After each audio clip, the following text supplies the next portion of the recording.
La realeza es un fenómeno curioso que mezcla los cuentos de hadas con la realidad. Es como Cenicienta, pero aquí el príncipe es de verdad. Felipe era un príncipe sin blanca con una vida extraordinaria. No es griego, la familia real griega no tiene sangre griega, eran daneses. Era un vikingo rubio muy apuesto. Es obvio por qué una joven se enamoraría de él. Pero tuvo que hacer muchos sacrificios. Lord Mountbatten fue uno de los conspiradores que lo organizó todo. Cambiaron su nombre, cambiaron su religión, le metieron en la Armada Británica y le volvieron un ciudadano británico. Le dejaron claro que todo daba igual. Solo tenía que aparecer. A él eso no le gustaba, porque era muy activo. Hubo un tiempo al principio en el que pensó, no sé si estoy hecho para esto, y sus ansias de control provocaron tensiones.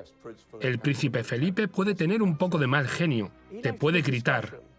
Le encanta discutir, y si la discusión se pone intensa, mucho mejor. Felipe moldeó su vida a través de la disciplina. Era dinámico, era inteligente, era creativo. Era un hombre al que le gustaba avanzar en todo, un hombre de acción. Todo lo que hacía era por pura fuerza de voluntad. Dejó de fumar la mañana en la que se casó. Se fumó el último cigarro, lo apagó y no volvió a probar uno. Era encantador, se salía siempre con la suya. Pero su legado fue su mayor desafío. Era el hombre de la casa, el cabeza de familia. Se hacía lo que él decía. Carlos no se había convertido en quien él quería y eso solía irritarlo. La generación del príncipe Felipe no se quejaba de su infancia, sino que seguía con su vida. Estas son las cartas que te han tocado, juégalas. El príncipe Felipe, el hombre detrás del trono. Su marido Felipe, duque de Edimburgo, fue de los primeros en jurar lealtad a la reina. Yo, Felipe, me convierto en su vasallo y devoto servidor, y le juro lealtad y verdad. Levantándose, besó la mejilla de la reina y tocó su corona como símbolo de su voluntad para ayudar a cargar con la responsabilidad. Hay que recordar que el duque de Edimburgo era más de la realeza que cualquier persona, incluso más que la reina. La reina y el duque de Edimburgo eran tataranietos de la reina Victoria. La reina descendía de la aristocracia por una parte y de la realeza por otra. El duque de Edimburgo descendía de la realeza por ambas partes. Reyes, reinas, emperadores, zares, estaba emparentado con ellos. La princesa Alicia de Battenberg, madre de Felipe, nació en presencia de su bisabuela, la reina Victoria, en el castillo de Windsor en 1885. Fue la primera bisnieta en nacer. Descendía de la princesa Alicia de Hesse, que había muerto. La reina Victoria había adoptado a su madre, Victoria de Battenberg. Era un personaje inusual. Tenía problemas auditivos. Era muy inteligente. El interés del príncipe Felipe por el servicio a la comunidad, su faceta solidaria, su interés por el medio ambiente y por asuntos espirituales, todo eso venía de su madre. Su vida fue complicada porque todo lo que consideraba sagrado se destruyó en la Primera Guerra Mundial. Sus dos tías, la zarina y la gran duquesa. Ellas fueron asesinadas en Rusia.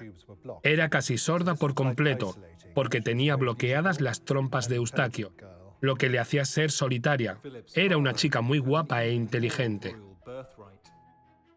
El padre de Felipe tenía un linaje aún más real. Los griegos se quedaron sin familia real, así que importaron la danesa. Básicamente, ellos se convirtieron en la realeza griega. Felipe era un príncipe griego, aunque una vez me dijo que no sentía mucho cariño por los griegos porque asesinaron a su abuelo. La familia real griega estaba constantemente yendo y viniendo del exilio. Uno de los reyes de Grecia dijo que el requisito para ser rey griego era tener siempre hechas las maletas.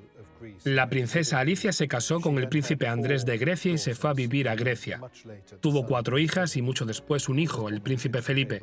Nació en la mesa de la cocina en Mont Repos, la casa de Corfú. Entonces los bebés nacían en casa. Supongo que la mesa de la cocina servía. Llamaron al nuevo bebé Filipos Andreu de Schleswig-Holstein-Sonderburg-Glücksburg, príncipe de Grecia y Dinamarca. Pero casi en cuanto nació empezaron los problemas en la familia real griega. Arrestaron al príncipe Andrés de Grecia y lo llevaron a juicio, acusado de traición y con posibilidades de ser ejecutado. Se escaparon por los pelos. Los rescató la Marina Real Británica. Se refugiaron en un suburbio de París, donde vivieron 7 años. Sus padres no tenían nada de dinero, así que tuvieron que depender de la bondad de una o dos tías ricas como Edwina Mountbatten, esposa de Lord Mountbatten, que pagó la educación del príncipe Felipe.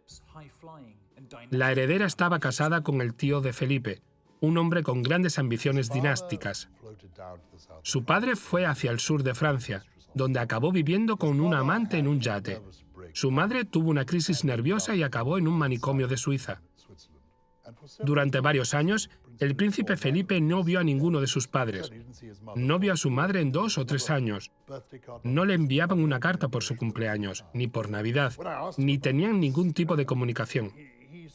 Le pregunté por esto y le quitó importancia. Me dijo que no era raro, que estas cosas pasan.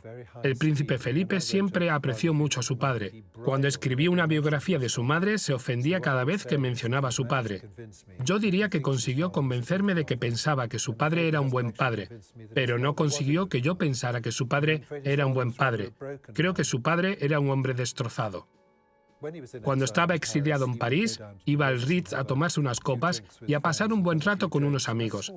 Era su manera de seguir adelante. A la realeza no le gusta estar en el exilio. Quieren servir a sus países y se decepcionan mucho si no lo hacen. En el borrador de un libro que escribí, dije que el príncipe Andrés renunció a su papel de marido y padre y el príncipe Felipe escribió en el margen tonterías.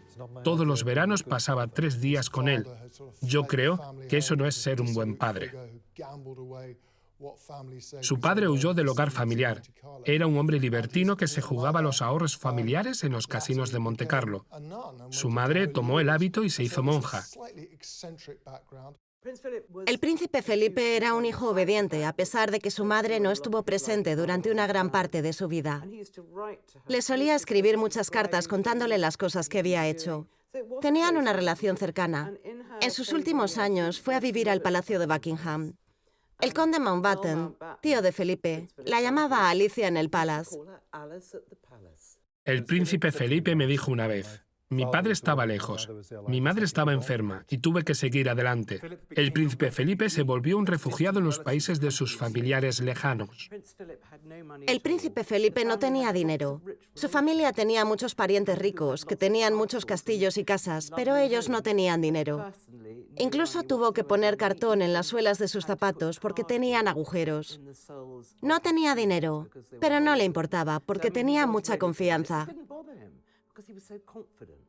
A Felipe lo criaron sus tías, tíos, primos y hermanas. Tuvo que arreglárselas solo y valérselas por sí mismo, y lo logró.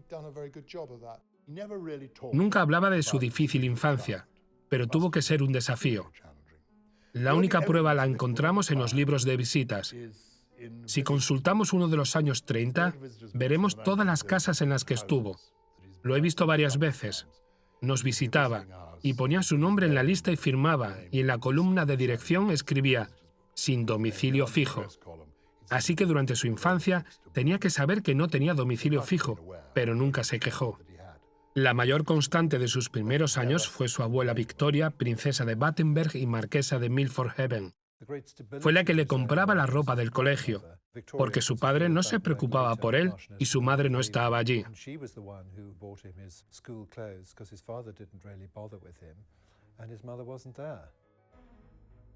La educación le dio una estructura a la vida del joven príncipe. Al principio, el príncipe Felipe iba al colegio en Baden, en Alemania, donde vivía una de sus hermanas. Tenía un director brillante, Kurt Young, que se dio cuenta rápidamente de lo que estaba pasando en Alemania con el ascenso de los nazis. Así que se trasladó a Escocia e instaló allí el colegio Gordonstoun. Gordonstown es un internado escocés con un programa que se centra en el deporte, la iniciativa y la autodisciplina. Él respondió muy bien a este tipo de vida, que los convertía en ciudadanos ejemplares y responsables. Siempre sobresalía en los colegios a los que iba. Se le daba muy bien el deporte, algo muy importante para los chicos británicos. Gordonstown no es un colegio ideal para todo el mundo y no fue el colegio ideal para su hijo, el príncipe de Gales, pero fue el colegio adecuado para el príncipe Felipe y le fue muy bien allí. Felipe había encontrado una especie de hogar. La hija del duque y la duquesa de York ha sido bautizada como Isabel Alejandra María. Es la bebé del imperio. Después de que su tío, el rey Eduardo VIII, abdicara por amor, la bebé del imperio se convirtió en la futura reina. La reina vivió una infancia británica idílica, absolutamente perfecta. Padres cariñosos que se querían, un padre que la adoraba, abuelos que la adoraban, una estrecha unidad familiar. Ella y su hermana, la princesa Margarita, se criaron en Londres. Hacían actividades campestres. Era una familia pequeña, perfecta y unida, rodeada de amor. Su vida estaba establecida. Era inevitable que un día se convirtiera en reina. Ella simplemente siguió su destino.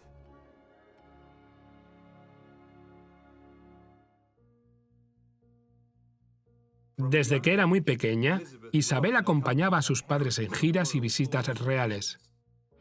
El rey estudió para ser cadete antes de la guerra en Dortmund, la Universidad Naval. Ha vuelto en 1939 acompañado de la reina y las princesas. Felipe tenía 18 años y se ha graduado en Gordonstown.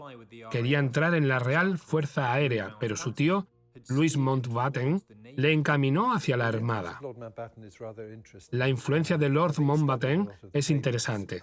Después de estudiar muchos documentos, estoy seguro de que Lord Mountbatten no se interesó por él hasta que vio la posibilidad de que se casara con la princesa Isabel. Mountbatten hizo que su sobrino cadete participara en la comitiva real de Dartmouth. Felipe era el encargado de custodiar a las princesas mientras el rey ejercía su deber, y fue amor a primera vista. Ella tenía 13 años. Ahí estaba él, algo presumido y muy atractivo. Los noticieros mostraron a Felipe en uniforme, unos pasos por detrás de la familia real. Fue la primera vez que los grabaron juntos. El príncipe Felipe era divertido, ingenioso, muy atractivo y bastante creído. Era un hombre muy interesante, encantador y muy amable. Es fácil ver por qué una joven se enamoraría de él. Era un vikingo rubio muy apuesto.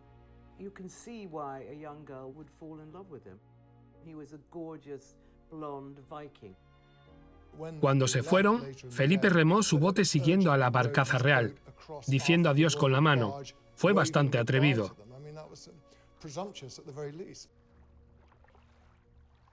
La joven pareja empezó a mandarse cartas. Podríamos pensar que no serían la pareja ideal, porque la princesa Isabel se crió con mucha sobreprotección y el príncipe Felipe de manera más bohemia. La realeza dudaba de si Felipe era el adecuado. No estaban en contra de Felipe, estaban en contra de que no fuera de la realeza británica. Tenía sangre real, pero no dinero, y su situación familiar era complicada. Creo que el rey Jorge y la reina Isabel pensaban que era muy joven para decidirse. Y quizá hubieran preferido un aristócrata rico inglés o escocés que un príncipe pobre.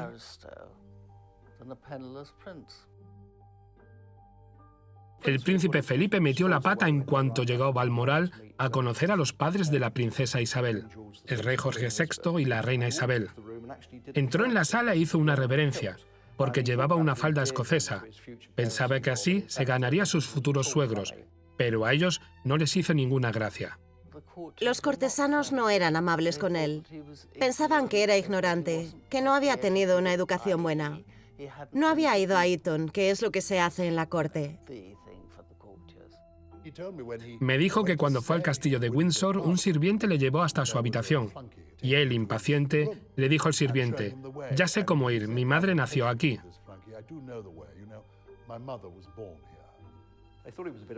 Pensaron que era un diamante en bruto, y claro, era un extranjero. Sus hermanas eran muy germánicas. Se habían casado con alemanes, y 2 de ellos eran nazis. Era difícil. Y la reina madre siempre le llamaba el Uno. Cuando lo veía, decía: «Aquí viene el Uno». No creo que a él le hiciera gracia.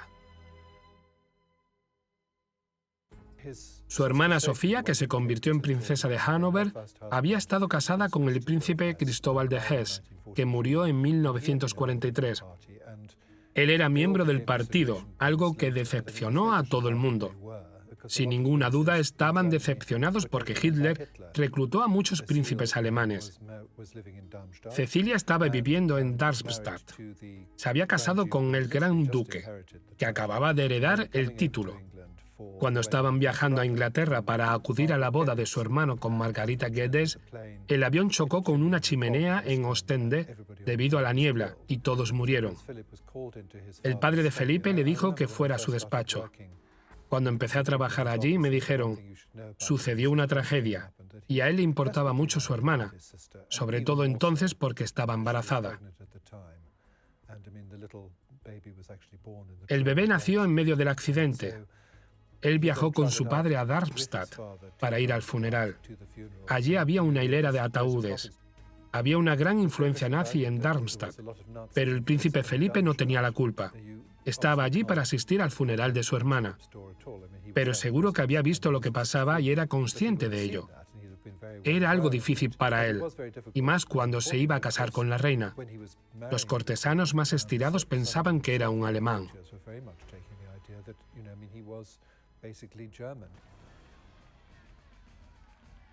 Tener vínculos alemanes era un gran inconveniente.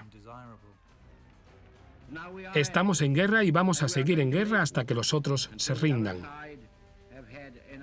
Felipe era muy buen marinero. Lo vimos en las fuerzas navales en 1939. Sirvió en el Teatro de Operaciones Europeo y en el Extremo Oriente. A bordo del HMS Valiant en el Mediterráneo, Felipe dejó huella durante un ataque nocturno a 3 cruceros italianos. Apuntó con un reflector el puente de mando de un buque enemigo hasta que ganaron la batalla. Fue la mayor victoria marítima del Reino Unido contra los italianos. Tuvo un papel destacado. Estuvo en las aguas territoriales del Mediterráneo. Sirvió en el Cabo Matapán. Lo mencionaron en despachos y sirvió en el Extremo Oriente. La gente hablaba del Día de la Victoria en Europa, pero eso no significaba nada para él, porque debía seguir de servicio hasta que todo hubiera acabado. Algo más tarde, la guerra en el Extremo Oriente también acabó. Isabel esperaba pacientemente a su príncipe, y Felipe recibió una mención en despachos y la Cruz Griega del Valor. El príncipe Felipe tuvo una guerra heroica. Era joven y creo que disfrutaba de la guerra. Tuvo varios logros durante la guerra. Los oficiales lo conocían y a los que estaban a sus órdenes les gustaba. Le consideraban un gran líder y un buen tipo. Tenía una carrera naval prestigiosa y quería que siguiera siendo así.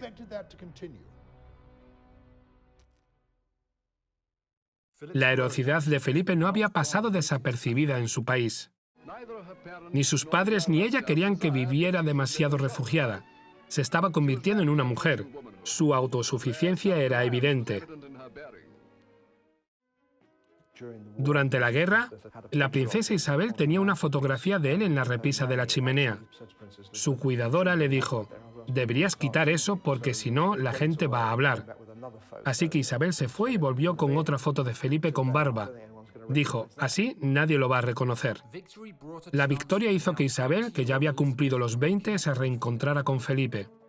Después de años hospedando a su sobrino, Lord Mountbatten aceleró su plan para el héroe de guerra anglicanizado.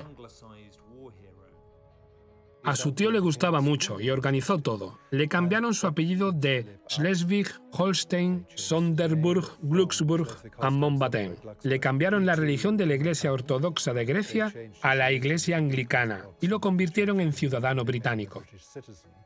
Lord Mountbatten impulsó el matrimonio todo lo que pudo. Se volvió más cercano a Felipe.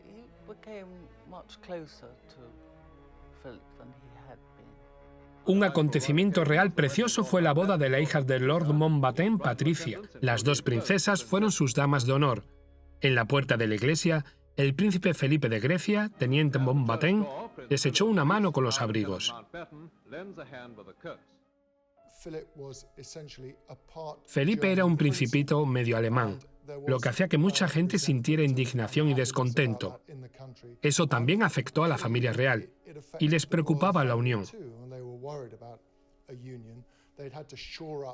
Hacía apenas una generación que habían tenido que reforzar la monarquía y el trono, debido a la caída del zar en Rusia, y no querían enfadar a los antialemanes debido al marido elegido por Isabel. Lord Mountbatten se sintió amenazado por el futuro duque de Grafton, Lord Euston, que entonces era granadero de la Guardia y amigo de la reina. Siempre se ha dicho que Lord Mountbatten le consiguió un doble ascenso y lo mandó a la India para ser ayudante de campo de Lord Warbell, lo que le quitó de en medio. Cargaron la pistola y dejaron que él apretara el gatillo. No podían obligarlo a hacerlo. Al principio, el rey se negaba a que la pareja se casara. Sin embargo, la princesa amenazó con abdicar si no conseguía a su príncipe. Muchas mujeres se derretían por él, porque era un joven muy atractivo y un apuesto oficial naval. Había un malestar entre los miembros más importantes de la familia, pero consiguieron superarlo, porque Felipe era un hombre encantador, competente y entregado a Isabel, lo más importante para el rey Jorge.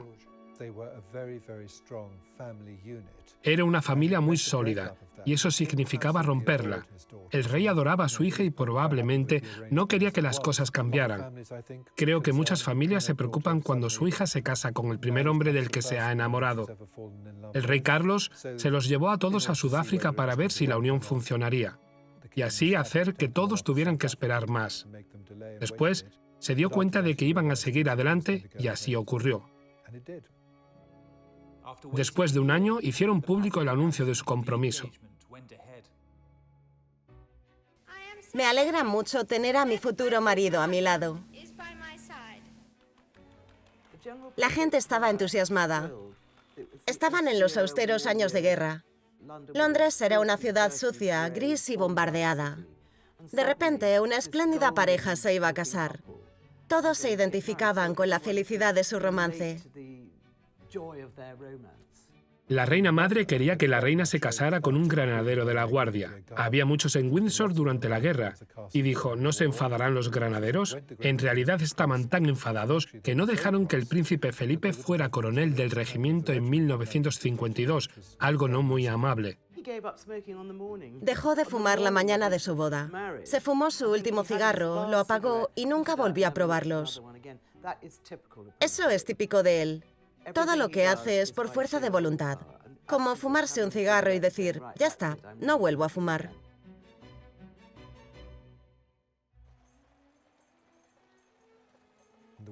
La boda fue un día muy colorido.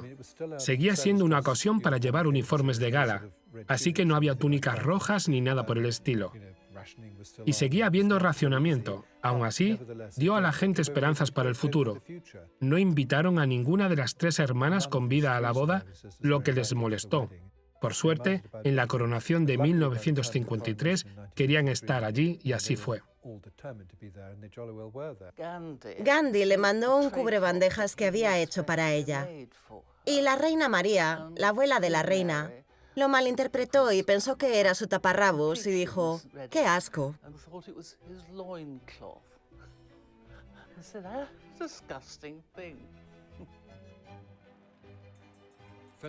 Felipe e Isabel recibieron títulos nuevos, el duque y la duquesa de Edimburgo.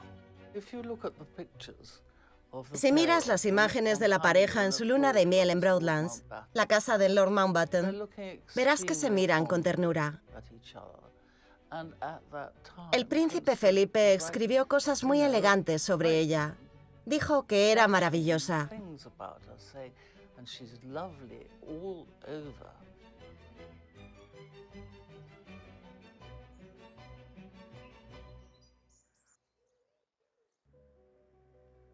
La Clarence House en Londres se convirtió en la residencia real. El matrimonio le dio una gran estabilidad al príncipe Felipe, a pesar de que él dijera que le iba bien. Para empezar, le dio una casa. Le dio un sitio donde podía estar con sus amigos. A pesar de las dificultades, Felipe asumió su nuevo papel. En medio del torbellino de responsabilidades navales, actividades diplomáticas y obras benéficas, la pareja tuvo 2 hijos, Carlos en 1948 y Ana en 1950. Tuvo que dejar de hacer muchas cosas que quería hacer hasta que la reina subió al trono. Después, pudo hacer mucho más. Durante los primeros años de su matrimonio, Felipe estaba en la Armada, así que no era exactamente un amo de casa, pero se ocupaba de los niños. Obviamente tenían niñeras, pero la reina estaba ocupada con los asuntos de Estado. Tenía 26 años y 2 niños pequeños. El príncipe Felipe tomaba las decisiones que afectaban a los niños. Era como un matrimonio tradicional, donde el hombre toma las decisiones, porque así habían criado a la reina y era obvio que iba a ser así. A él le encantaba criar a sus hijos. Tirar al príncipe Carlos a la piscina en el Palacio de Buckingham. Fueron unos años muy felices para ellos. El príncipe Felipe iba mucho a Malta, donde la armada estaba en pleno apogeo. El gran puerto estaba lleno de barcos. Había partidos de polo y bailes en el Hotel Finicia. La reina siempre decía que Malta era el único sitio que había sido su hogar, aparte de Inglaterra. Podía conducir su coche, podía ir de compras, podía ir al cine, ver cómo el príncipe Felipe jugaba al polo. Era un lugar en el que podían relajarse y ser una familia joven normal. Pero esa vida no duró mucho. Mientras Felipe e Isabel estaban de visita en Kenia, el rey murió. Desde Sandringham, la reina madre habló con su hija por teléfono. Allí estaba el cuerpo del querido rey, cuya repentina muerte nos lo había arrebatado.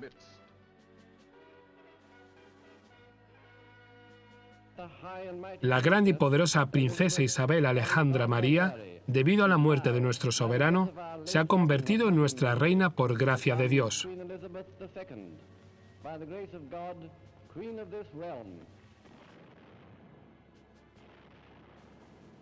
Isabel se convirtió en la reina. Según el escudero de Felipe, Michael Parker, que estaba en Kenia con ellos, fue una conmoción tremenda. Felipe se quedó blanco y se puso un periódico en la cara, mientras trataba de asimilar la magnitud de lo que pasaba. Ni él ni la princesa pensaban que el rey fuera a morir. Esperaban tener 10 años más de esa libertad de su vida de casados, antes de que la princesa tuviera que tomar las riendas de la monarquía. Estaban conmocionados por tener que decir adiós a su vida. Él pensaba que seguirían siendo solo un oficial naval y su mujer hasta 1960. Fue demasiado optimista. Su vida cambió radicalmente. Tuvo que renunciar a su carrera, lo que supuso un gran golpe para él. Tuvo que adaptarse al papel de ser la pareja de una soberana y compañero de la reina. Era un territorio desconocido para él.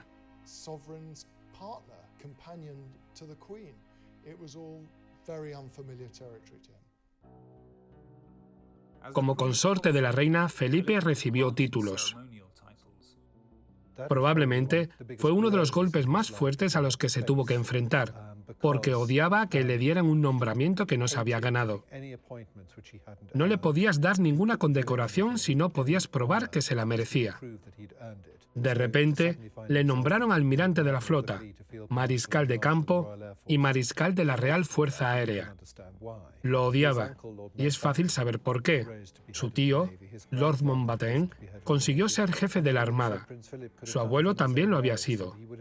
Todo el mundo decía que el príncipe Felipe lo podía haber logrado por méritos propios. Es indiscutible que ser el consorte de la reina de Inglaterra es algo muy importante, así que no dejó su carrera naval en vano. Cuando se convirtió en reina, el trabajo de Isabel aumentó.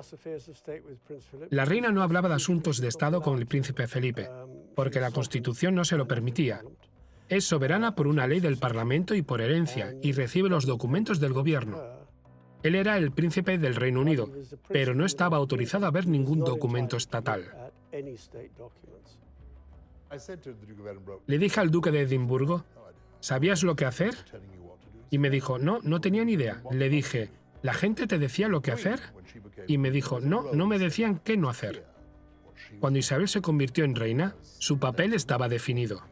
Ya sabía lo que hacer, porque ya existía el rol de la reina, y lo asumió de manera natural. Pero él estaba en segundo plano, y fue muy difícil para él. La reina tenía sus consejeros, un primer ministro, Winston Churchill, que ya era anciano, y que le había sentado en su regazo en los años 20 cuando era un bebé. Y también el secretario personal de su padre. Ella tenía solo 26 años y estos dos ancianos controlaban a la reina, mientras que el duque de Edimburgo se quedaba excluido. La reina era una mujer vergonzosa y tener a Felipe a su lado la ayudaba muchísimo. Imagina ser vergonzoso y entrar en una habitación donde todo el mundo te mira. Cientos de personas esperando a ver lo que vas a decir, lo que llevas puesto o lo que vas a hacer. La coronación de la reina fue la primera oportunidad de Felipe para demostrar su valía. El Palacio St. James fue el lugar de encuentro de la nueva comisión de la coronación, presidida por el duque de Edimburgo. Planear el evento fue la primera tarea de Felipe como consorte. Se celebró sin ningún contratiempo. En la coronación, el humor del príncipe Felipe destacó desde el principio. Después de que la reina fuera coronada, tuvo que arrodillarse y jurarle lealtad. Unos segundos después le dijo, ¿de dónde has sacado ese sombrero? Ese es el primer ejemplo de cómo relajaba a la reina con sus bromas.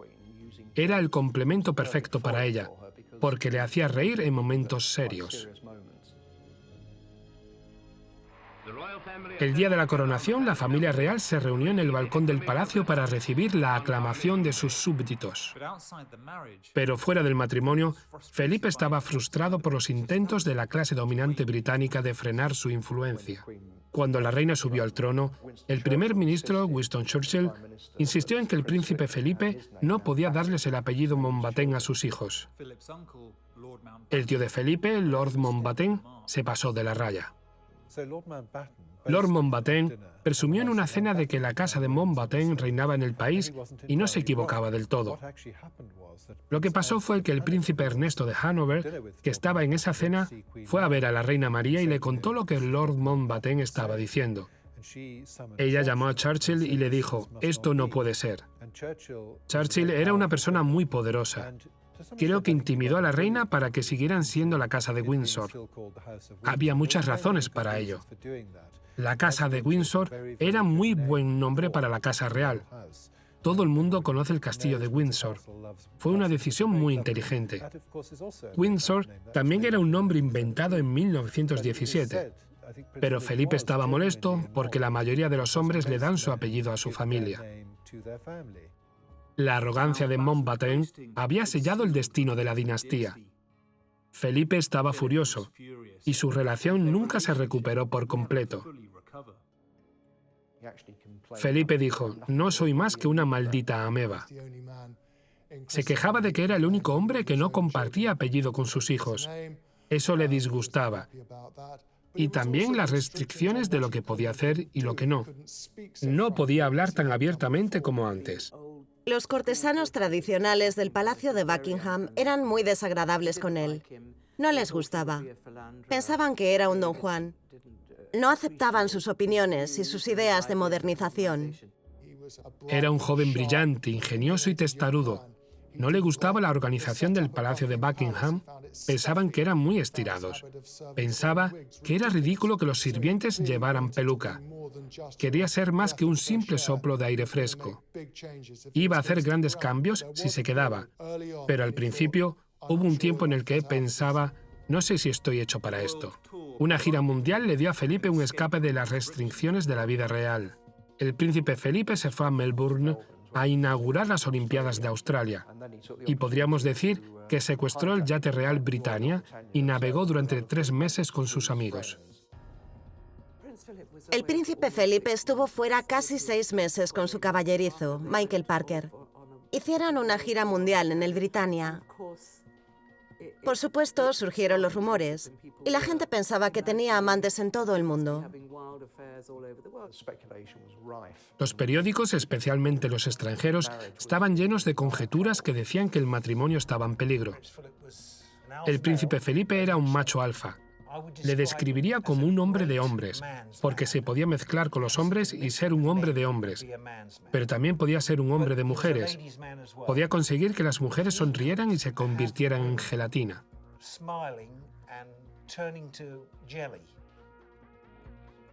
Solo hace falta leer los periódicos franceses de los 50 para ver que el príncipe Felipe ha sido acusado una y otra vez de que se le iban los ojos y quizá también las manos.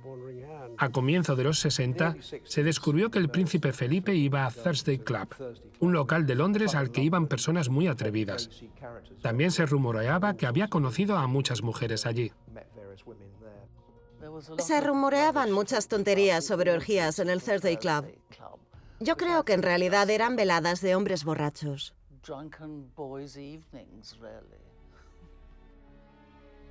Se han escrito historias sobre una legión de mujeres con las que al parecer estuvo Felipe.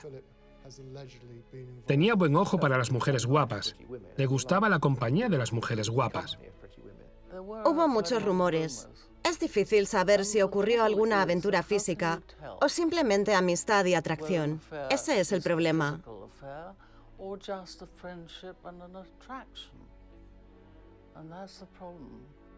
El príncipe Felipe tenía una manera de enfrentarse a las acusaciones de romances.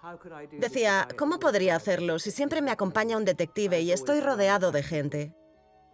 Nunca hubo ninguna prueba firme de que tuviera aventuras. Felipe era de esas personas que miran el escaparate, pero no compran. En una isla remota en medio del Pacífico, con un séquito de mujeres de la isla que le cantaban, Su Alteza Real fue llevado en un trono de las islas del Pacífico. A mitad de la gira del Britannia, llegó una crisis cuando la mujer del capitán Michael Parker, caballerizo del rey, le pidió el divorcio, alegando adulterio. Surgieron rumores, especialmente extranjeros, no por primera vez en los últimos 100 años. La prensa estadounidense lanzó los rumores, como hicieron con el romance del rey Eduardo VIII con Wallis Simpson. La prensa estadounidense creó muchas historias que sugerían que Felipe no estaba haciendo nada bueno fuera del país.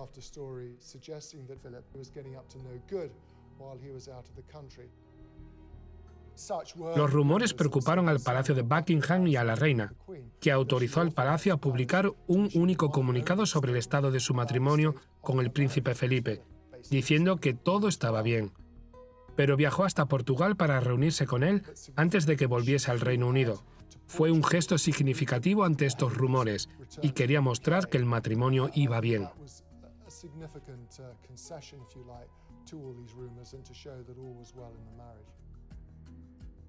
La reina, asumiendo que se había dejado barba cuando estaba fuera, se presentó con una barba falsa para saludarlo, pero él se había afeitado antes de llegar, así que la broma fracasó. Pero para entonces, parecían haberse reconciliado. 4 años después nació el príncipe Andrés, y después el príncipe Eduardo. Por eso llamaban el niño del amor al príncipe Andrés, porque en 1960 fue una señal de que el matrimonio volvía a la normalidad. La experiencia no hizo que Felipe se encariñara con la prensa. Al príncipe Felipe no le gustaban los medios y no quería hablar con ellos. Por eso siempre pensamos que era un gruñón. Normalmente me llevo muy bien con la prensa, pero a veces hacen cosas que no me gustan mucho.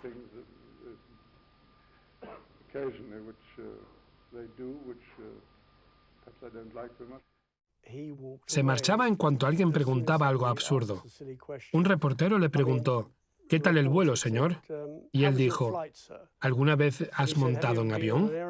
Le respondieron que sí, y dijo, pues justo así. O, ¿cómo se encuentra, señor?, le preguntó un reportero. ¿Parezco enfermo? Felipe se involucró más en las obras de caridad, utilizando su influencia en causas por las que sentía pasión. Felipe dijo que no le molestaba haber perdido su carrera, pero quería hacer algo más, porque no es de esos hombres que se pueden sentar 5 minutos sin hacer nada. Lo que hacía era trabajar cuando lo necesitaban, y la reina lo necesitaba para muchas cosas al año. Cuando nadie lo necesitaba, se labraba su propio camino. Felipe recaudó $1 millón para una organización benéfica infantil en su gira estadounidense. El príncipe Felipe vivía en el presente. Con una infancia como la suya, no pasaba el tiempo mirando atrás. Era un hombre al que le gustaba avanzar en todo momento, un hombre de acción. Siempre había algún problema que solucionar.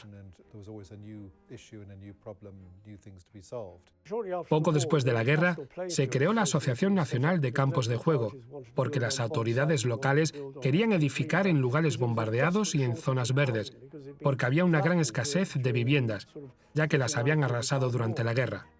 Felipe se puso firme con Kurt Hahn, el fundador de Gordonstown, y le dijo: «No, los niños deben tener espacio para correr y respirar.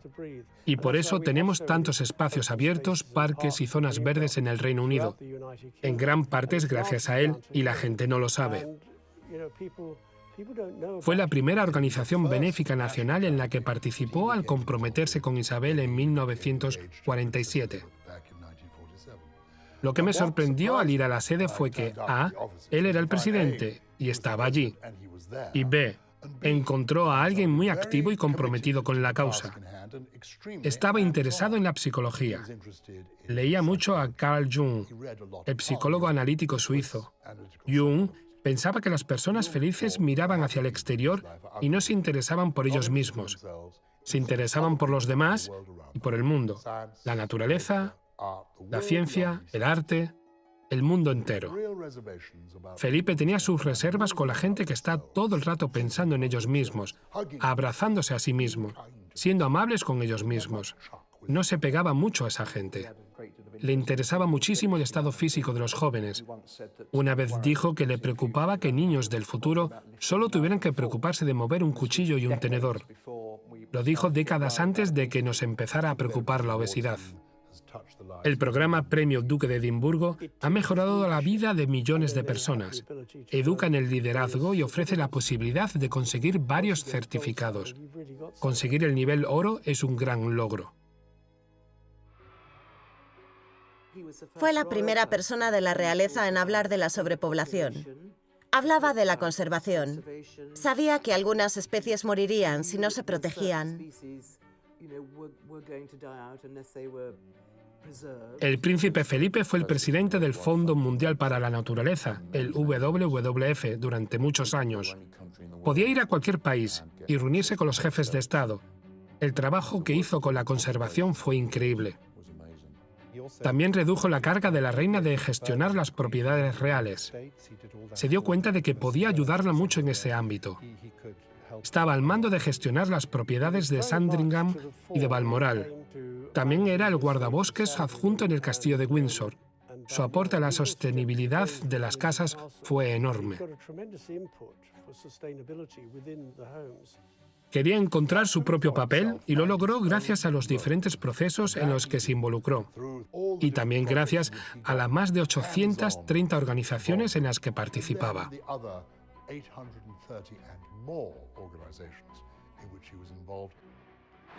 Esa noche se recaudaron 10.000 libras para el programa de premios del Duque.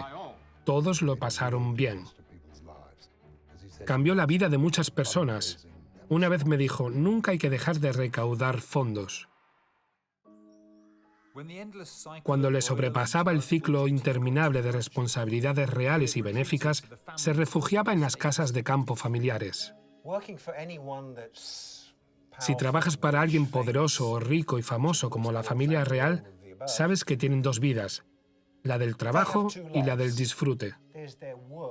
Tuve mucha suerte porque fui parte de su vida del disfrute. Empecé desde abajo y subí hasta convertirme en el cochero privado de Su Majestad el Duque de Edimburgo.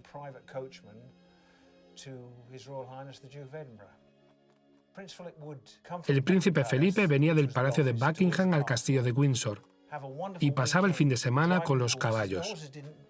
A los caballos les daba igual quién fuera. A veces se portaban bien y otras no. Para él era una liberación espiritual.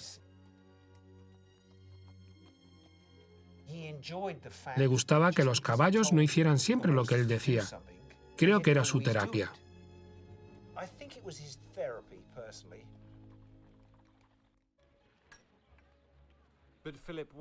Pero a Felipe no le bastaba con un trote suave. 3, 2, 1, ¡ya! Ayudó a desarrollar la conducción de carruajes competitiva y convertirla en un deporte internacional. Era surrealista que el marido de Su Majestad la Reina condujera un carruaje que él y yo diseñamos y construimos para hacer un deporte que él inventó con caballos que ella había criado. Es excepcional. Fuimos a muchos campeonatos europeos, mundiales y nacionales. Era un concursante internacional. Ganó 2 medallas de bronce y una de oro como parte del equipo británico. Era un jinete excelente. Hay que ser un gran comunicador si trabajas con caballos. En las competiciones siempre había fiestas de cócteles. Era increíble verlo desenvolverse en la sala. Me gustaría tener el 10% de esa capacidad.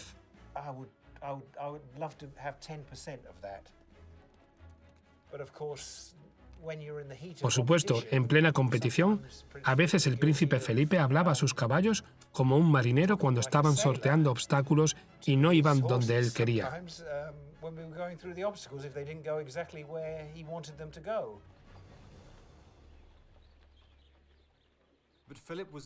Pero Felipe no estaba lejos de su papel como marido de la reina. En 1977, Isabel había estado en el trono 25 años y estaba en el centro de atención allá donde fuese. Nadie puede ser normal con la reina. Hay un foso invisible a su alrededor. Los propios hijos de la reina hacían una reverencia cuando la saludaban por la mañana. Esa fama se refleja en Felipe. La primera vez que conocí al duque de Edimburgo estaba algo nervioso y preocupado por decir o hacer algo mal. Pero él fue un caballero. Me hizo sentir cómodo y como en casa. El duque era la única persona del planeta que trataba a la reina como un ser humano, porque era su pareja, su alma gemela, su mejor amigo. El príncipe Felipe llevaba los pantalones de la relación. Lo pudimos ver cuando estaban conduciendo con su tío, Lord Mountbatten, en el asiento de atrás. Estaban en una finca real, y la reina empezó a quejarse de que Felipe conducía demasiado rápido. Él dijo, «Si te vuelves a quejar de cómo conduzco, te echo». Y ella se calló. Cuando pararon, Lord Mountbatten le preguntó, «¿Por qué dejas que te hable así?» Ella dijo, «Porque me habría echado del coche». Una vez fui con la reina y el duque de Edimburgo a la Royal Variety Show. Ella desapareció entre la multitud para conocer a algunas personas. Yo me quedé apartado con el príncipe Felipe. Él estaba observando a la multitud. De repente, vi que cruzaban la mirada y vi cómo se miraban. Ella sonrió y él levantó su copa. Pensé, claro que estas dos personas tienen algo especial. No es obvio, pero ahí está.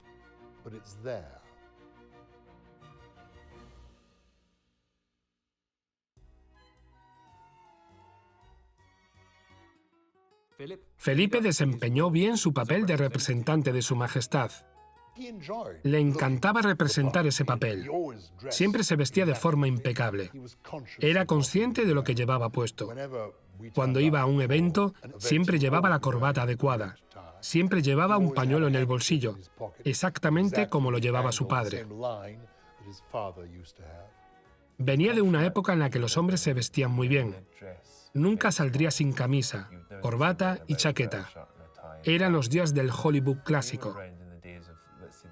Nunca se les consideró estrellas, pero asistían a muchos eventos, y él llevaba una corbata blanca o negra y un traje.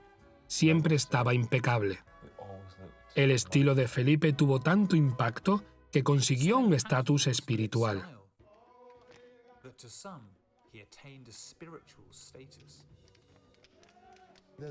Hay una isla en la parte más profunda del Pacífico en la que veneran al príncipe Felipe como una deidad, como un dios.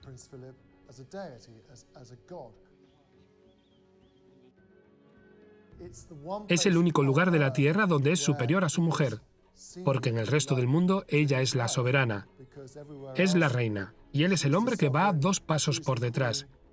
En esa isla es un ser divino al que veneran.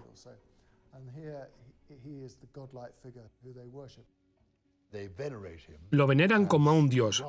Cuando hablé del tema con él, me dijo, no quiero hablar de eso. Le pregunté, ¿por qué no? Y me dijo, ¿por qué quieres reírte de esta gente? Para ti es algo gracioso ver una imagen de los indígenas con una imagen mía en sus botes. ¿Por qué no podemos respetar las tradiciones de la gente? Incluso le mandaron una coteca y él les mandó una carta. Cuando se preguntó al palacio si el príncipe Felipe iba a llevarla, los cortesanos respondieron, no vamos a comprometer a su Alteza Real.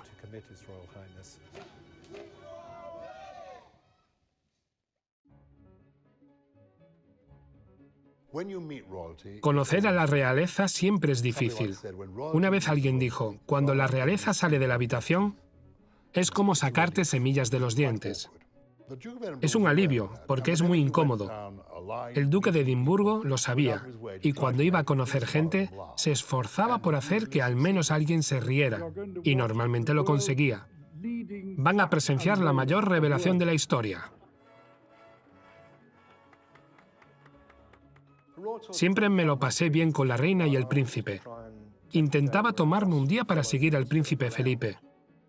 Era muy divertido verlo de cerca y observar cómo interactuaba con la gente. Un ejemplo fue cuando fueron al Centro Nacional de Ciberseguridad, que vigilaba posibles ataques nucleares o redes de espías. Felipe le dijo a uno de los que estaban con los ordenadores, ¿hablas ruso o chino? Y el chico dijo, no. Y Felipe respondió, espero que no ataquen mientras estés al mando. Estaba en Ghana y dijo, ¿cuántos ministros hay en el Parlamento? Y le contestaron, 200 más o menos. Él dijo, así está bien. En el nuestro hay 650 y la mayoría son unos inútiles. En 1963 se celebró la ceremonia de independencia de Kenia. El Imperio Británico devolvió el poder a muchos países. Llegó la medianoche, la banda comenzó a tocar, quitaron la bandera británica y cuando estaban a punto de alzar la bandera keniana, se giró hacia Jomo Kenyatta, el líder keniano, y le dijo, ¿estás seguro de que quieres seguir adelante? Pero no siempre entendían sus bromas. A veces se metían problemas, porque no era políticamente correcto. Decía lo que se le ocurría. Se relajaba con la gente e intentaba alargar las conversaciones. Hacía algún comentario extraño que a veces se desviaban. Una vez me dijo que se le paraba el corazón si iba al extranjero y veía que la prensa británica iba a estar allí, porque sabía que iban a estar los 4 días del viaje esperando a que metiera la pata para que eso fuera la noticia.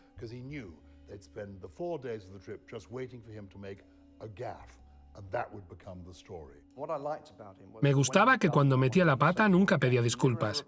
Si le veías al día siguiente, actuaba como si nada hubiera pasado.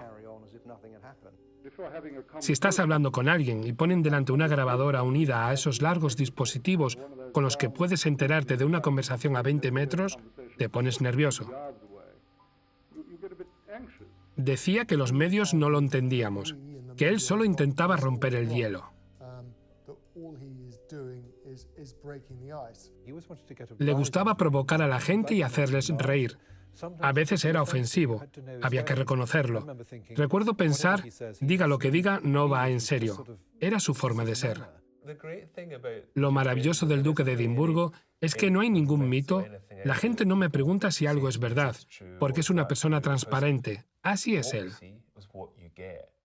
Se dice que le dijo a un chico con una cosa de estas por dónde podía metérsela.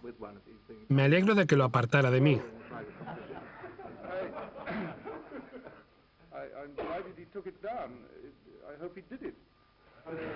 Probablemente era el único hombre que podía decir bromas políticamente incorrectas. Mucha gente lo admiraba por eso. Algo interesante del duque de Edimburgo es que no le preocupaba si la gente le gustaba o no. Había luchado en la guerra y había visto sus horrores. Pensaba que la gente moderna era demasiado sensible a las críticas. A él no le pasaba. Él podía aguantar las críticas e ignorarlas. Había aceptado que era parte del trabajo. Cuando fue a Canadá hace muchos años, dijo abiertamente: si nos queréis, estamos aquí. Pondremos de nuestra parte. Pero si no nos queréis, decídnoslo y nos marcharemos. Decía que la gente piensa que la monarquía busca su propio beneficio. Pero no es así. La monarquía existe para el pueblo. Y si la gente quiere un cambio, pueden votar. Así son las democracias. Quizás sea injusto centrarse en sus chistes ingeniosos y no en la gran contribución que hizo en la sociedad.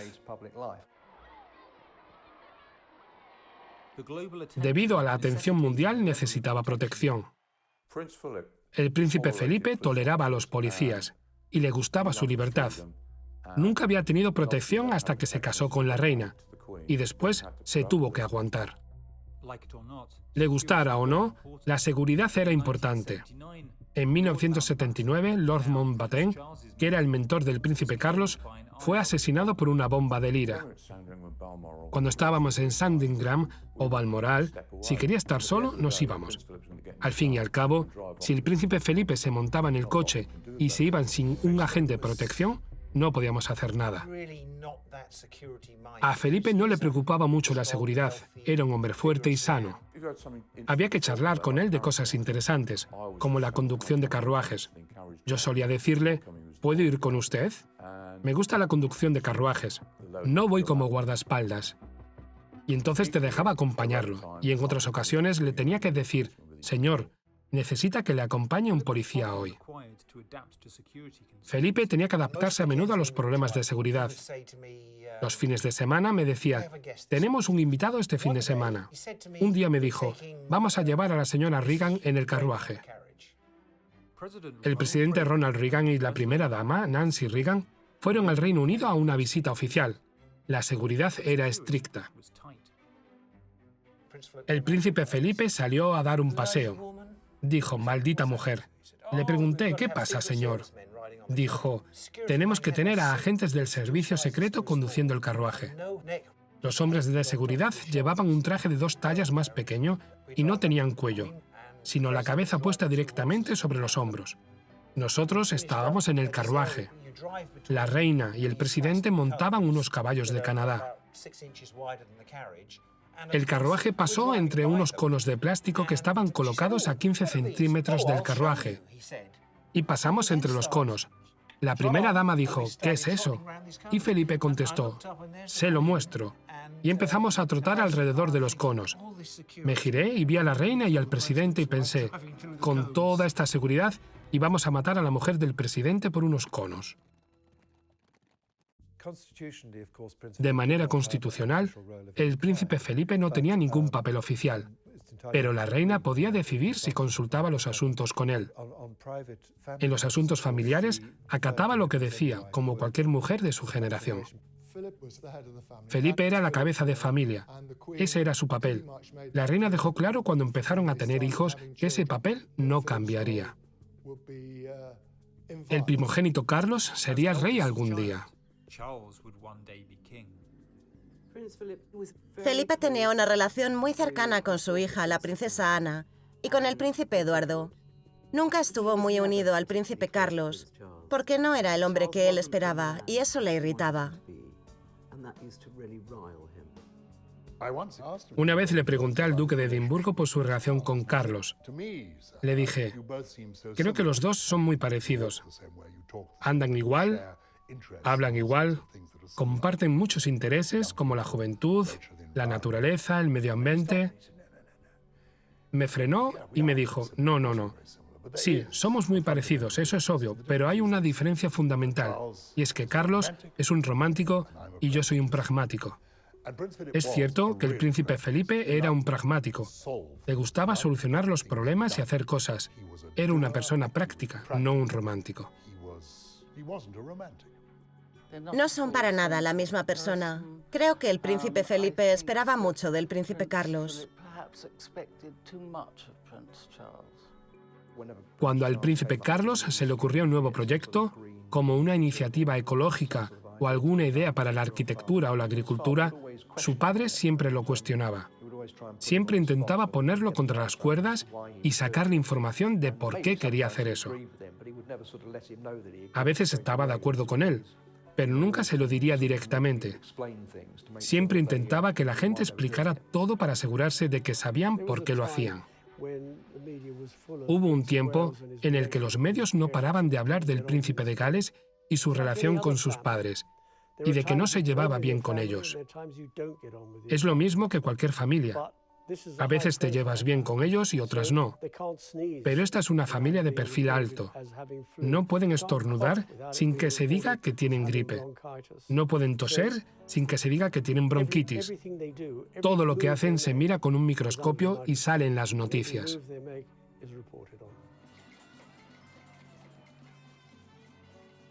Durante un periodo, el príncipe Carlos sintió lástima de sí mismo. Cooperó con una biografía en la que dijo que de niño se sentía solo en su cochecito. Creo que el príncipe Felipe se decepcionaría al leerlo. Tampoco lo entendería, porque la gente de su generación no se quejaba de su infancia. Simplemente seguía adelante. Te ha tocado estas cartas, te toca jugarlas.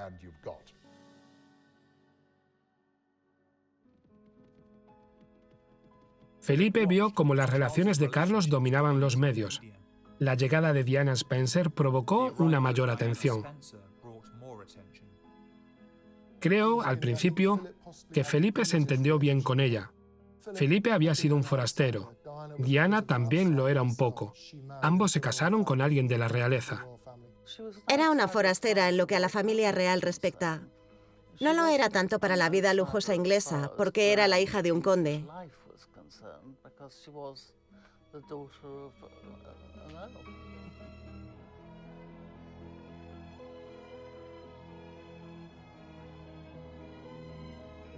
De alguna manera, Felipe fue el responsable del matrimonio de Carlos y Diana, porque presionó a Carlos para casarse con ella. Estaba claro que no era la mujer correcta para Carlos, y Felipe le dijo: «Deja la indecisión y decídete». Estoy seguro de que lo decía en broma, pero le dijo: «Si no funciona, puedes volver con Camila». Carlos y Diana se casaron y poco después se convirtieron en padres de otro futuro rey, Guillermo. El futuro de la familia real parecía asegurado. Incluso el segundo hijo de la reina y Felipe, Andrés, sentó la cabeza. Andrés era el favorito de la reina, un niño consentido y un militar de éxito. Se labró una gran carrera en la armada. Cuando Fergie llegó a su vida, estaban encantados.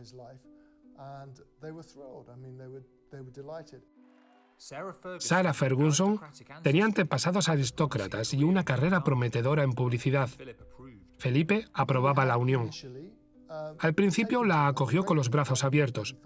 Pensó que era maravillosa. Él y la reina estaban asombrados de que alguien quisiera librarlos de Andrés.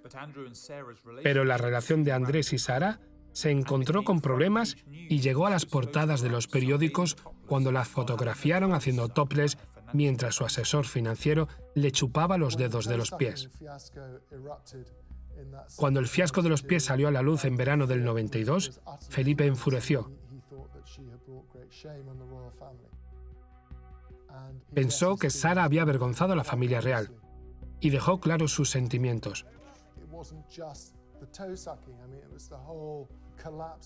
No fue solo lo de los pies, fue por el colapso del matrimonio, sus gestos inapropiados, su generosidad. Gastaba mucho dinero.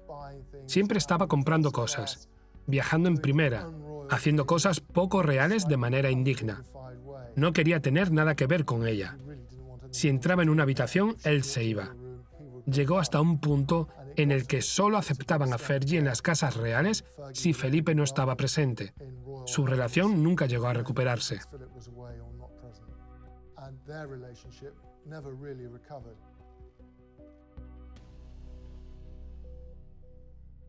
Andrés no era el único hijo con una relación conflictiva. Carlos y Diana luchaban por reconciliar los deberes reales con su diferencia de edad de 12 años.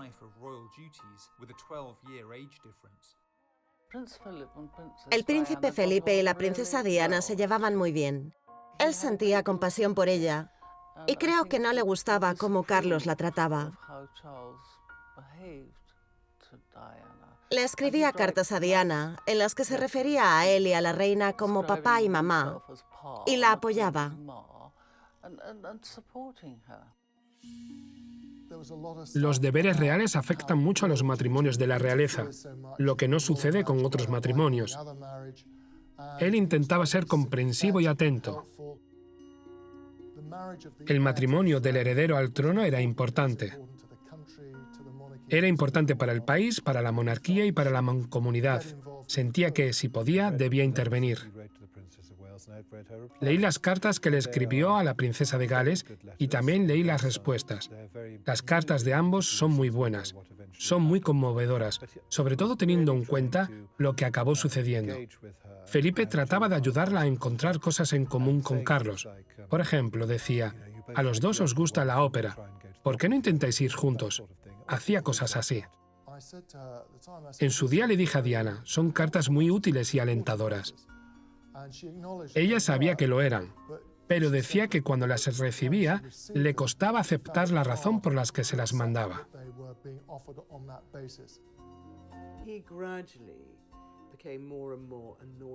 Cada vez estaba más molesto con ella. Le decía, Diana, no todo gira en torno a ti. Eres de los nuestros y somos una unidad. Al final, Diana dijo, odio al príncipe Felipe. Le parecía antipático.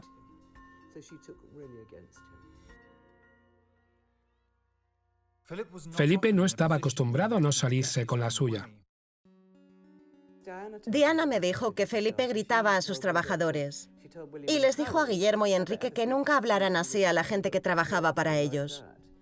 Pero creo que el príncipe Felipe tenía un grupo fiel de sirvientes.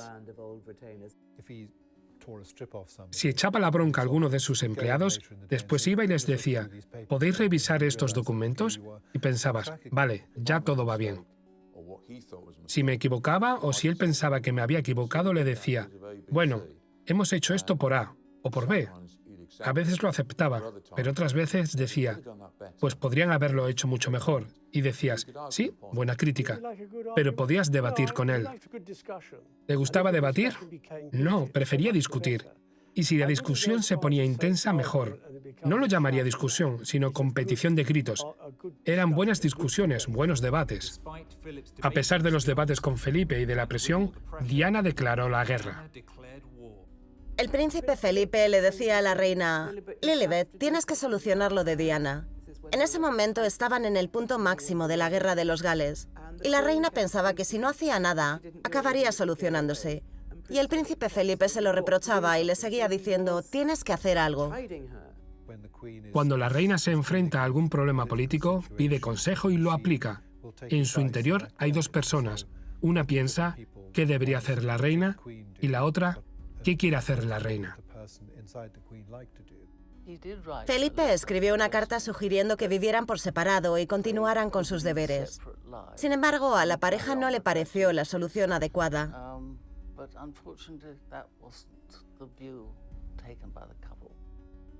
La princesa Ana fue la primera de los hijos de la reina en ir a los tribunales de divorcio junto a su marido conductor de tanques, el capitán Mark Phillips.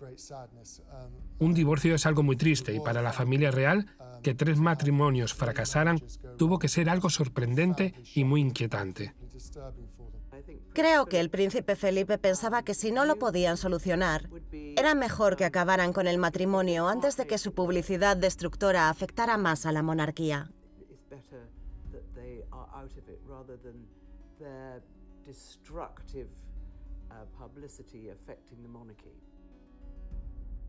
Pero nada preparó al palacio para lo que iba a ocurrir.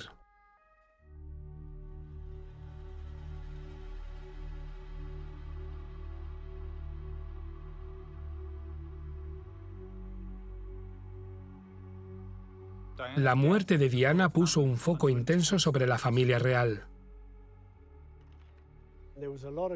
Criticaron muchísimo a la reina y al príncipe Felipe por no regresar a Londres. Los medios de comunicación provocaron las críticas, porque preguntaban, ¿piensas que la reina y el príncipe Felipe deberían estar en Londres? Y la respuesta era, claro que deberían. Si la pregunta hubiera sido, la reina y el príncipe Felipe están en Balmoral apoyando a sus nietos, Guillermo, de 15 años, y Enrique, de 12, ¿están haciendo lo correcto? La respuesta hubiera sido que sí. Así que depende de la pregunta.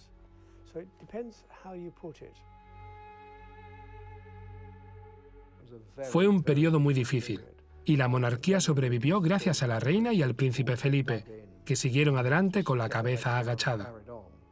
Si no hubiera sido por ellos, la monarquía habría acabado.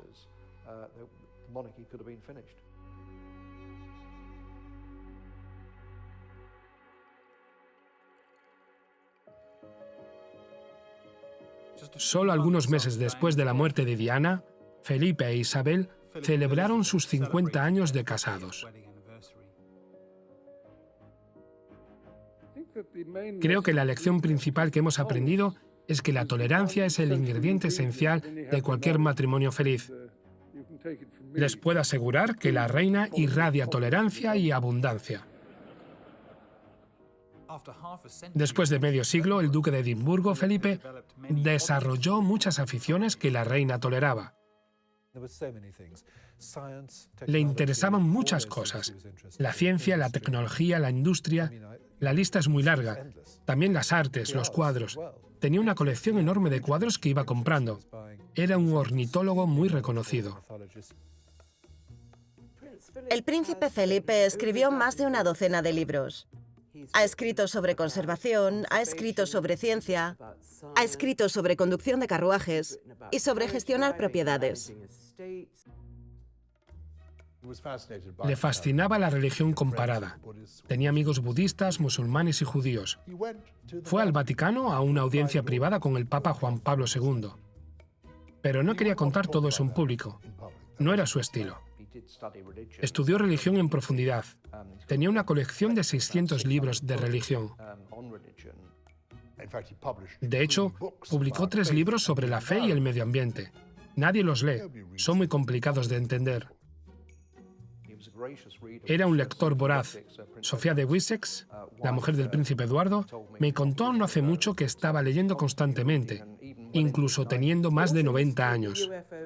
También solía leer la revista mensual UFO. Sus intereses no se limitaban al mundo académico. Se mantenía en forma, hacía ejercicio, estiraba, iba a natación. Hacía su propia versión de la dieta de Atkins. No comía demasiado, ni consumía muchos carbohidratos. Era bueno controlando esas cosas. Hacía todo con moderación. No bebía mucho, pero a veces se tomaba una ginebra con tónica. O a lo mejor bebía un poco de cerveza.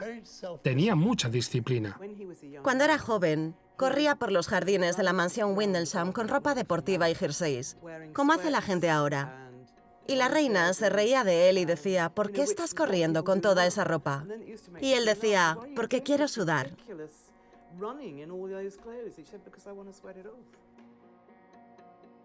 Volar también era otra de sus grandes pasiones.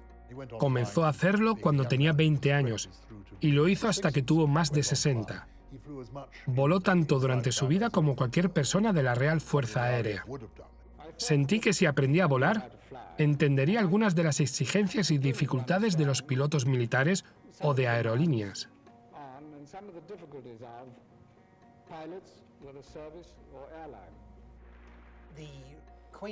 Los aviones de la reina pasaron del turbohélice al avión de reacción. Él me dijo, no puedo conducir mucho durante las próximas semanas. Quiero actualizar mi licencia. Es el marido de la reina. Ha aprendido a pilotar un avión. Pilotaba un helicóptero desde el jardín East Terrace del castillo de Windsor. Volaba hasta Brize Norton. Subía al avión y después volvía al helicóptero. Al tercer día le pregunté, ¿cómo lo hace, señor? Sé que manejar a 4 caballos no es algo sencillo, y usted lo hace. Y también pilota un helicóptero. Yo no sé nada de pilotar helicópteros, pero no es como pilotar un avión. Y además sabe pilotar un avión. ¿Cómo consigue que todo le entre en el cerebro? Me dijo, lo curioso es que todo es muy parecido. Estás a merced de los elementos y no puedes controlar el viento, no puedes controlar las corrientes ascendentes, ni tampoco las descendentes. Tienes que dejarte llevar. Si le tuviera que describir en pocas palabras, diría que se dejaba llevar. Si le tuviera que describir en pocas palabras, diría que se deja llevar, siempre que le lleven a la dirección que quiere. El príncipe Felipe pilotaba el avión y cuando llegaba a la altitud de crucero, se sentaba con nosotros a hacer su papeleo. Obviamente, su capitán y su copiloto estaban en la cabina. Recuerdo que una vez estábamos haciendo un viaje y la mujer de WWF, que estaba con nosotros, no se dio cuenta de que había pilotos y se pasó todo el vuelo pendiente del altímetro de la cabina, preocupada de que el príncipe Felipe no volviera a la cabina. Bajamos hasta los 300 metros y empezó a entrar en pánico antes de que volviéramos a manejar los controles. A medida que envejecía, Felipe tuvo que abandonar algunas de sus aficiones más intrépidas, pero siguió al lado de la reina. El papel real de la reina y el príncipe Felipe era de ser conciliadores. Siempre intentaban que las cosas avanzaran y que todo fuera mejor para todos. Podemos poner como ejemplo las visitas de Estado alemanas y las visitas de Estado japonesas, pero una de las más recordadas es la visita a Irlanda. Los terroristas de la República de Irlanda eran los responsables de la muerte del tío del príncipe, Lord Mountbatten. El príncipe Felipe debería tener una razón muy personal para no querer inmiscuirse con los irlandeses. Una vez dijo que la gente tiene que pensar que es más fácil remover el odio con sus enemigos, pero si consigues ser su amigo, lograrás un mejor resultado. La OTAN es una alianza ofensiva y cooperativa y nunca trató de iniciar o apoyar ningún tipo de agresión. En 2 ocasiones públicas, en las que se celebraban aniversarios de boda, la reina habló en profundidad y con emoción sobre lo mucho que dependía de Felipe. Mi fortaleza y permanencia. Es lo que más suele decir. Creo que así podemos resumir cómo es. Ha estado siempre con ella. Es difícil imaginar que hubiera podido reinar de la misma manera sin el príncipe Felipe.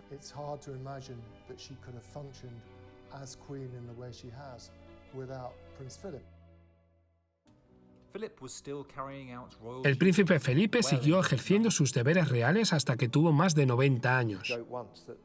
Una vez dijo en broma que él y la reina tendrían que llegar hasta los 100 años para que Carlos no llegara al trono, porque estaban preocupados por sus ideas algo estrafalarias y porque solía ser un poco volátil. Y no era una persona con aptitudes muy fuertes. Pero durante sus últimos años, su relación con Carlos mejoró y le gustaba cómo era el príncipe Guillermo y que se hubiera casado con Kate. Creo que piensan que, dure lo que dure Carlos en el trono, el futuro de la monarquía a largo plazo está asegurado. Sus nietos lo adoraban, lo admiraban. Si tenían un problema, si necesitaban hablar de algo, era fácil ir a hablar con el abuelo. Llevaba en esto mucho tiempo. Se las hicieron pasar canutas, así que daba buenos consejos. Lo adoraban y respetaban todo lo que había logrado. Además, era muy bueno con los descendientes de sus hermanas. Educó de manera privada, sin que nadie lo supiera, a muchos de sus hijos y nietos. Su secretario privado, Sir Brian Macro, tuvo que ocuparse de gente extraña, que eran sobrinos nietos del príncipe Felipe, que se metían en problemas en India y decían: «Soy un sobrino nieto del duque de Edimburgo». Así que llamaban al palacio de Buckingham y Sir Brian tenía que solucionarlo.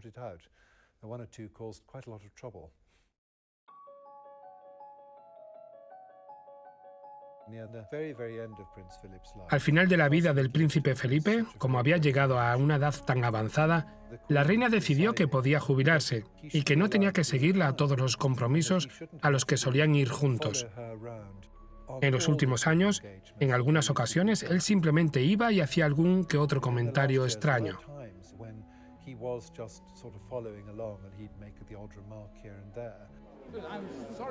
Siento que se vaya a retirar. No puedo quedarme mucho más tiempo.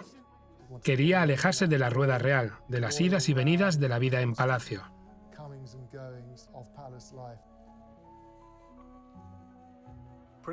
El último deber real del príncipe Felipe llegó 65 años después de que su carrera naval acabara. Desde 1952 fue a más de 22.000 compromisos públicos. Así pudo descansar realmente y hacer lo que quisiera.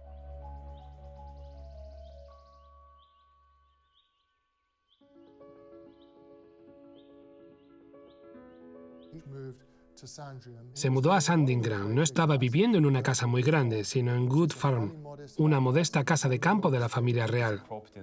Es una propiedad que quizá pertenezca a la reina. La reina y el duque de Edimburgo la tratan como una de sus casas privadas. Tiene un ambiente encantador, es muy acogedora. Era mucho más feliz con pocos empleados. Allí tenía un sirviente, un cocinero y 1 o 2 acompañantes. Pasaba los días dando vueltas por el jardín, pintando, leyendo, poniéndose al día con el correo.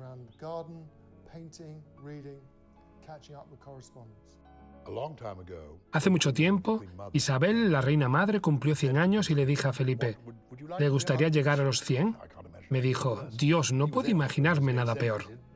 En ese momento no llegaba a los 80 años. Me dijo, ya me estoy cayendo en pedazos. Dios, no me puedo imaginar nada peor.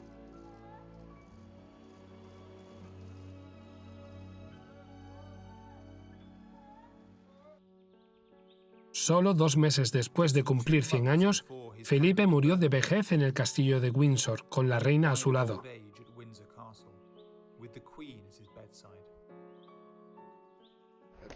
Quería decir que mi padre, durante los últimos 70 años, ha servido a este país de manera notable y devota. Mi familia y yo lo echamos muchísimo de menos.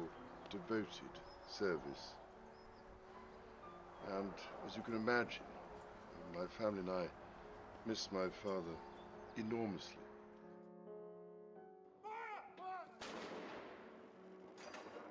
En el funeral transportaron el ataúd en un Land Rover personalizado que diseñó Felipe para ese momento. Debido a la pandemia del COVID, la reina tuvo que sentarse sola. Creo que el público mirará a la reina y verá cómo le está afectando esto, porque lleva enamorada de este hombre desde que tenía 13 años. La gente se preocupará por cómo va a enfrentarse al dolor de su pérdida. Creo que le va a resultar extremadamente difícil. En los últimos años, perdió a su madre y a su hermana. Y el tercer miembro de la Trinidad era el príncipe Felipe. Eran las 3 personas más importantes de su vida.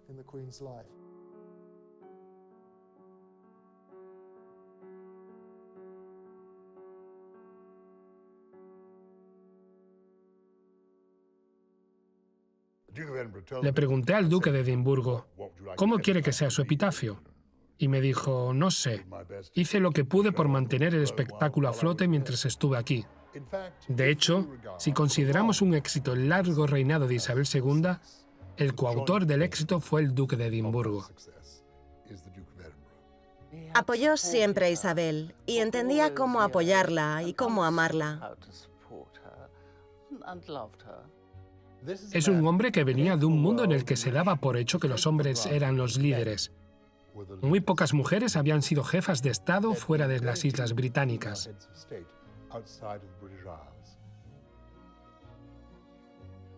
Se lo recordará por su visión valiente de la vida, su constancia, su apoyo a la reina y su apoyo al Reino Unido. Estuve 27 años trabajando para él.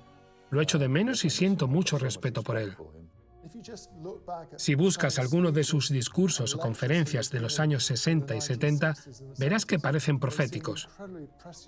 He visto varios de sus archivos para algunos proyectos y son extraordinarios. Estaba muy adelantado a su tiempo, y el príncipe Carlos y el príncipe Guillermo han seguido su ejemplo.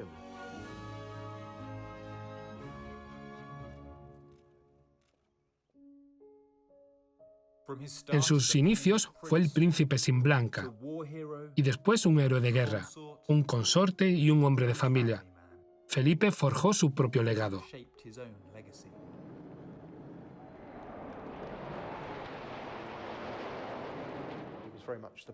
Era el poder que había detrás del trono, y se le subestimó en vida.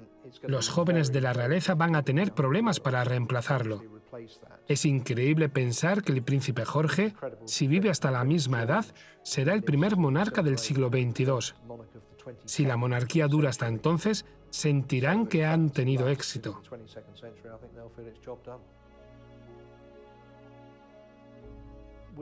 Nuestra monarquía triunfa por su longevidad, su continuidad y su estabilidad. A nuestro alrededor, los presidentes y los primeros ministros hoy están aquí y mañana ya no. Nosotros no votamos a nuestra monarquía. La monarquía existe por herencia. Los políticos van y vienen, pero la monarquía sigue ahí. Son 1000 años de historia. Es la cuerda dorada de la historia de nuestra isla, en la que hay reyes, reinas, príncipes y princesas, que son de carne y hueso, personas de verdad. Son humanos como nosotros. La reina y Felipe eran marido y mujer, pero también la reina y el duque de Edimburgo. Durante todo su reinado, él caminó un paso por detrás, dándole todo su apoyo. Consiguió apoyar a la reina y ser un padre, un abuelo, un marido y un amigo. ¡Qué legado tan extraordinario!